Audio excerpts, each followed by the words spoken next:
박선희의 라디오 사연 작은 분식집에서 세계 무대까지. 안녕하세요. 저는 미국의 시골 같은 조용한 마을에서 분식집을 운영하는 박선희라고 합니다. 올해 쉰둘인 아줌마가 이런 사연을 보내는 게 좀 쑥스럽긴 하지만요. 제가 겪은 일이 너무 드라마틱해서 꼭 나눠보고 싶어서 펜을 들었습니다. 먼저 제 이야기부터 해드릴게요. 26살의 남편과 함께 미국으로 이민 왔어요. 남편이 친구 보증으로 미국에서 일할 기회가 생겼거든요. 그때는 정말 꿈에 부풀어 있었죠. 미국에 가면 뭔가 새로운 삶이 기다리고 있을 거라고 생각했어요. 하지만 현실은 달랐죠. 언어도 안 통하고 남편 월급만으로는 생활이 빠듯했어요. 그러다 남편을 일찍 잃고 아들 하나 키우며 20년 넘게 이 작은 마을에서 분식집을 해왔거든요. 우리 동네는 정말 조용한 곳이에요. 메인 스트리트의 상점이 10개도 안 되는 그런 곳이죠. 그런데 정말 힘들었어요. 매일매일이 전쟁 같았습니다. 손님은 없고 월세는 밀리고 아들 학비는 어떻게 마련할지. 잠이 안 와서 새벽에 혼자 울었던 날이 얼마나 많은지 모르겠어요. 가장 서러웠던 건 현지 손님들의 시선이었어요. 김치 냉장고만 열어도 코를 막고 나가버리는 사람들. 떡볶이 냄새 난다고 투덜거리는 소리들. 제가 정성껏 만든 음식인데 마치 뭔가 더러운 걸 만드는 것처럼 취급당하는 기분이었어요. 그럴 때마다 마음이 너무 아팠습니다. 더 억울한 건 바로 옆에 있는 이탈리안 레스토랑이었어요. 거기 셰프 톤이라는 사람은 정말 건방졌거든요. 매일 지나가면서 킬킬거리며 비웃는 소리가 들려요. 어느 날은 아예 대놓고 말하더라고요. 김치라고 그냥 썩은 채소 아니야? 도대체 어떻게 그런 걸 먹지? 그 말을 듣는 순간 정말 화가 머리끝까지 났어요. 동시에 너무 부끄러웠고요. 우리 음식이 그렇게 이상한 건가? 내가 잘못 살고 있는 건가? 그런 생각까지 들었어요. 집에 와서 거울을 보니까 눈이 빨갛게 충혈되어 있더라고요. 아들한테는 절대 보여줄 수 없는 모습이었죠. 사실 저한테는 큰 비밀이 하나 있었어요. 우리 어머니는 한국에서 전통 한식 장인 집안 출신이셨거든요. 어릴 때부터 어머니 옆에서 손맛을 배웠어요. 장 담그는 법부터 시작해서 각종 나물 무치는 법, 전 부치는 법까지. 어머니는 항상 말씀하셨어요. 선희야, 이건 우리 집안만의 비밀 레시피다. 대충 만들면 안 돼. 정성이 들어가야 해. 그런데 미국에 와서는 그 모든 걸 숨기게 됐어요. 아무래도 현지 사람들 입맛에는 안 맞을 거라는 생각이 들어서요. 그래서 그냥 간단한 분식만 팔았어요. 라면, 김밥, 떡볶이 정도만요. 어머니가 가르쳐 주신 그 깊은 맛의 요리들은 오직 아들한테만 해줬어요. 아들 민수가 어릴 때 말했던 게 지금도 생생해요. 엄마, 왜 우리 집에서만 이렇게 맛있는 음식을 먹어? 친구들한테도 해줘요. 안 돼. 이건 우리 한국의 맛이야. 친구들은 이 음식을 좋아하지 않을 거야. 지금 생각해보니까 참 답답했던 것 같아요. 제 자신을 스스로 가두고 있었던 거죠. 두려움 때문에 제 진짜 실력을 숨기고 있었어요. 그러다 보니까 분식집 장사도 제대로 안 됐던 거겠죠. 그러던 어느 날 동네 커뮤니티 센터에서 연락이 왔어요. 우리 마을에서 처음으로 작은 요리 경연대회를 연다는 거예요. 각 나라 음식으로 참가해달라는 부탁이었어요. 선희 씨, 이번에 우리 마을 음식 축제에서 한국 음식으로 나가주시면 안 될까요? 다양한 문화를 소개하고 싶거든요. 처음엔 말도 안 된다고 생각했어요. 저 같은 평범한 아줌마가 무슨 요리 대회에 나가요? 그런데 그날 밤에 아들 민수가 말하더라고요. 엄마, 아빠가 늘 그랬잖아. 우리 뿌리를 숨기지 말라고. 그 말을 듣는 순간 가슴이 쿵 내려앉았어요. 남편이 살아있을 때 항상 하던 말이었거든요. 우리는 한국 사람이고 그걸 부끄러워할 필요 없다고. 당당하게 살라고 항상 말했는데 정작 저는 그동안 숨어서만 살았던 거예요. 하지만 막상 나가겠다고 하니까 동네 사람들이 모두들 말렸어요. 선희 씨, 정신 차려요. 한국 음식이 어떻게 여기 사람들 입맛에 맞겠어요? 괜히 나갔다가 창피만 당할 거예요. 그냥 조용히 사시는 게 낫지 않을까요? 동네 작은 마을이라 소문이 금세 퍼져요. 심지어 같은 아시아계 사람들도 말렸어요. 그 말들을 들으면서 정말 화가 났어요. 시도도 안 해보고 왜 미리 포기하라는 거죠? 우리 음식이 그렇게 형편없나요? 더 가관인 건 그 이탈리안 셰프 톤이었어요. 제가 대회에 나간다는 소문을 듣고는 아예 방해 공작을 시작했어요. 동네 사람들한테 우리 가게의 위생에 문제가 있다는 헛소문을 퍼뜨리기 시작한 거예요. 저 한국 식당 뒤쪽에서 뭔가 이상한 냄새 나던데 혹시 위생 검사 받았나? 정말 어이가 없었어요. 저희 가게만큼 깨끗한 데가 어디 있겠어요? 매일 새벽에 일어나서 구석구석 청소하는데. 하지만 소문이라는 게 무섭더라고요. 손님이 더 줄어들기 시작했어요. 그래도 저는 포기하지 않았어요. 마을 요리 대회 준비를 시작했거든요. 어머니한테 배운 김치전 비법을 다시 떠올렸어요. 배추김치만 쓰는 게 아니라 동치미까지 넣어서 깊은 맛을 내는 방법이요. 떡볶이도 그냥 고추장만 쓰는 게 아니라 된장을 조금씩 넣어서 감칠맛을 더했어요. 대회 당일 정말 떨렸어요. 장소는 우리 동네 커뮤니티 센터 작은 홀이었어요. 참가자도 10명 정도밖에 안 됐죠. 손이 부들부들 떨려서 김치전을 제대로 부칠 수 있을까 걱정됐어요. 다른 참가자들은 이탈리아 음식, 멕시코 음식 이런 걸 준비해 왔는데 저는 그냥 평소 입던 앞치마만 두르고 갔거든요. 심사위원들은 동네 시장님이랑 고등학교 요리 선생님, 그리고 지역 레스토랑 사장님 이렇게 세 분이었어요. 제 음식을 보는 눈빛이 시큰둥했어요. 아, 역시 안 되는구나 싶었죠. 그런데 한 입 맛보더니 갑자기 표정이 바뀌는 거예요. 이건 내가 알던 한국 음식과 다른데? 이 깊은 맛은 뭐지? 처음에는 피자 같은 느낌이었는데 씹을수록 전혀 다른 맛이 나네요. 이 복합적인 맛이 정말 놀라워.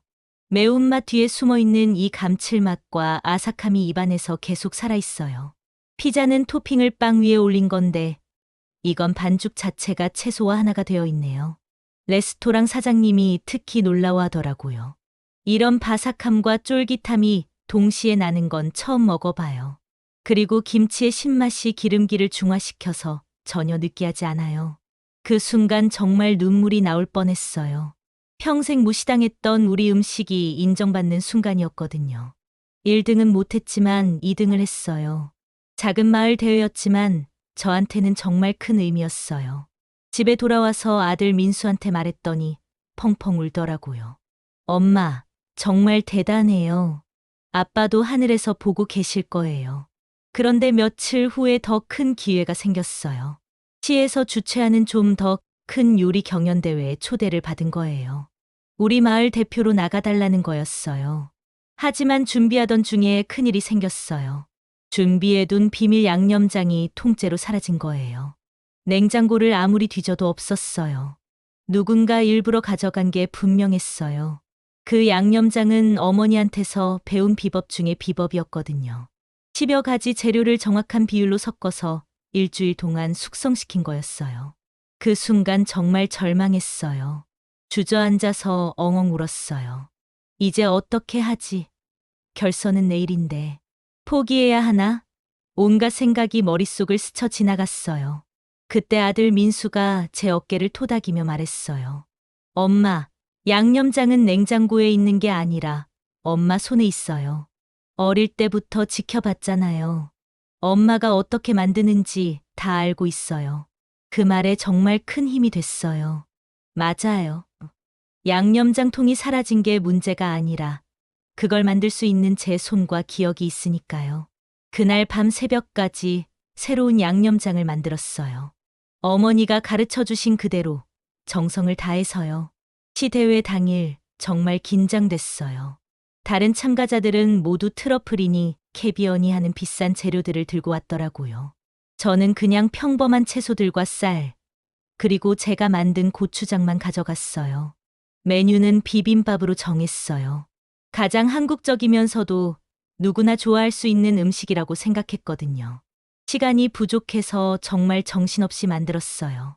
콩나물은 아삭하게 데치고 시금치는 살짝 볶아서 참기름 향을 살리고 당근과 무는 아름답게 채 썰어서 각각의 색깔이 살아나도록 했어요. 고추장은 제가 직접 만든 거로 했어요. 달콤하면서도 깔끔한 맛이 나도록 조절했거든요. 계란은 노른자가 터지지 않게 조심스럽게 후라이로 올렸고요. 심사 시간이 됐을 때 정말 떨렸어요. 심사위원들이 제 비빔밥을 보는 표정이 좀 의아한 것 같더라고요. 다른 요리들에 비해 너무 소박해 보였나 봐요. 그런데 저는 당당히 말했어요. 이 음식은 조화입니다. 서로 다른 재료가 모여 하나가 되듯이 우리 민족도 그렇게 살아왔습니다. 각각의 재료가 자신의 맛을 잃지 않으면서도 함께 어우러져 새로운 맛을 만들어내는 거예요. 심사위원들이 비빔밥을 비벼서 한 숟가락씩 떠먹었어요. 그 순간이 정말 길게 느껴지더라고요. 시간이 멈춘 것 같았어요. 그런데 갑자기 한 심사위원의 눈이 휘둥그레지는 거예요. 이건 단순한 음식이 아니야. 여기에 철학이 담겨 있어. 각각의 재료가 이렇게 완벽한 균형을 이룰 수가 있다니. 이런 복합적인 맛을 어떻게 이렇게 간단한 재료로 만들어낼 수 있지? 관중석에서 우리 동네 사람들이 박수를 치기 시작했어요. 어떤 할머니는 눈물을 훔치시더라고요. 그 모습을 보니까 저도 눈물이 핑 돌았어요. 결과 발표 시간, 정말 심장이 터질 것 같았어요. 3등, 2등이 발표되는데 제 이름이 없으니까 이제 정말 떨어진 줄 알았어요. 그리고 1등은 박선희 씨입니다. 그 순간 정말 꿈인 줄 알았어요. 관중석에서 우레와 같은 박수가 터져 나왔고 아들 민수는 펑펑 울고 있더라고요. 저도 모르게 무릎이 꺾이면서 주저앉았어요. 상을 받으며 인터뷰에서 물어보더라고요. 이 승리의 비결이 뭔가요? 저는 눈물을 닦으며 말했어요. 이건 제 승리가 아니라 한국 음식의 승리입니다. 그리고 이 음식을 가르쳐 주신 어머니와 항상 응원해준 아들, 그리고 하늘에서 지켜보고 계실 남편의 승리예요. 그런데 그때 정말 놀라운 일이 일어났어요. 심사위원 중 한 분이 다가와서 조심스럽게 물어보시더라고요. 혹시 이 요리법을 어디서 배우셨나요? 특별한 비법이 있는 것 같은데요. 제가 어머니께 배웠다고 말씀드렸더니 그분이 깜짝 놀라시면서 말씀하시는 거예요. 사실 저도 요리를 좀 하는 사람인데 이런 완벽한 균형감을 만들어내는 건 정말 어려운 일이거든요. 이건 단순한 레시피가 아니라 수십 년간 쌓인 경험과 혼이 들어간 맛이에요. 그러시면서 다른 심사위원들한테도 말씀하시더라고요. 이분은 진짜 요리사야. 우리가 지금까지 먹어본 음식 중에 가장 정성이 느껴지는 음식이었어. 그 말을 듣는 순간 온몸에 소름이 돋았어요. 제가 그동안 숨겨왔던 진짜 실력을 드디어 인정받는 순간이었거든요. 그 다음 주에 우리 지역 신문에 작게 났더라고요. 지역 한국인 여성 시 요리대회에서 1등 수상이라고요. 그런데 더 놀라운 건 그 심사위원 할아버지가 직접 우리 가게를 찾아오신 거예요. 손자, 손녀들까지 데리고 와서 김치전을 주문하시더라고요. 이 맛을 우리 가족들에게도 알려주고 싶어서요. 이제 분식집에도 손님들이 조금씩 늘고 있어요. 특히 그 할아버지 덕분에 동네 노인분들이 많이 오세요. 그 이탈리안 셰프 토니도 지나가면서 고개를 숙여 인사하더라고요.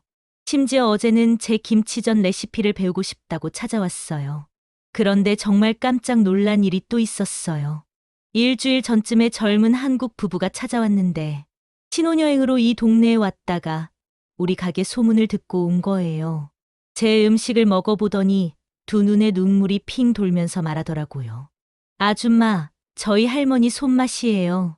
할머니가 돌아가신 후로 이런 맛을 못 먹어봤거든요. 그 말을 듣는 순간 제 마음도 뭉클해졌어요.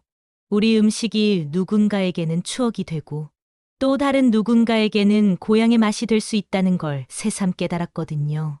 요즘엔 아들 민수도 주말마다 가게 일을 도와주고 있어요. 처음엔 부끄러워하던 아이가 이제는 당당하게 말해요.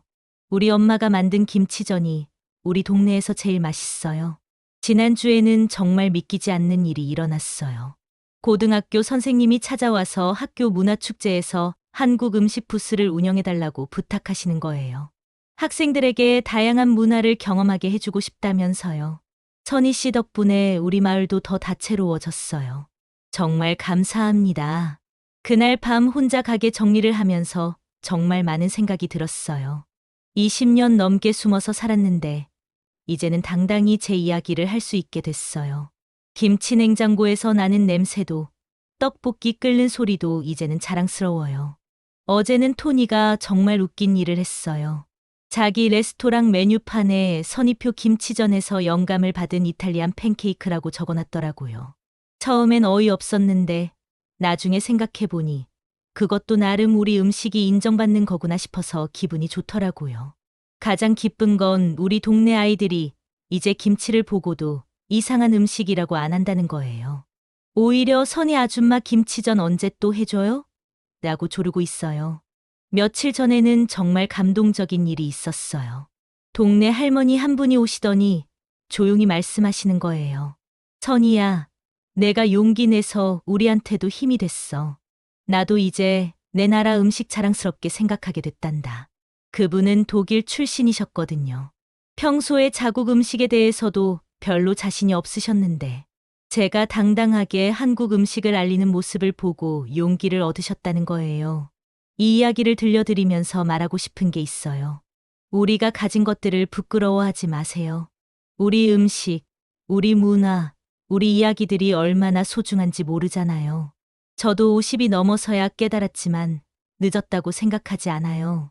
지금도 매일 아침 일어나서 김치 냉장고를 열 때마다 감사한 마음이 들어요. 이 냄새를 싫어했던 사람들이 이제는 줄을 서서 기다리고 있거든요. 세상이 바뀐 게 아니라 제가 당당해진 거예요. 긴 이야기 들어주셔서 정말 감사합니다. 좋아요와 구독, 알림을 눌러주시면 큰 행복과 건강이 찾아옵니다.